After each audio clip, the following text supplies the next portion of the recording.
ধারণা করে কথা বলা নিষেধ ইসলামে। ওয়া ইন্না যান্না লা ইউগনি মিনাল হাক্কি শাইআ, আল্লাহ বলেন ধারণা কখনো সত্যের বিকল্প হতে পারে না। আপনাকে সত্যটা জেনে বলতে হবে। আমরা এরকম সমাজে অনেক করি, অনেক।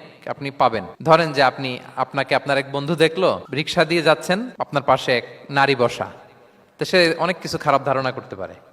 এরকম হয় না সমাজে? তো এমন হতে পারে যে আপনি আপনার ছোট বোনকে নিয়ে বেরিয়েছেন, হতে পারে না? কিন্তু আপনি তো একটা ধারণা করে ফেললেন অন্য কিছু।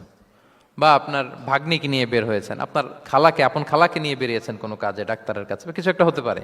কিন্তু তাকে দেখেই আমি এদিক সেদিক বলতে আরম্ভ করলাম যে ওকে তো দেখছি এরকম এরকম এরকম। আছে না নাই? আমাদের সমাজে আমি দেখেছি যে কারো যদি ঠোঁট কালো হয় তো মানুষ ধারণা করে নেয় লোকটা মনে হয় সিগারেট খায়।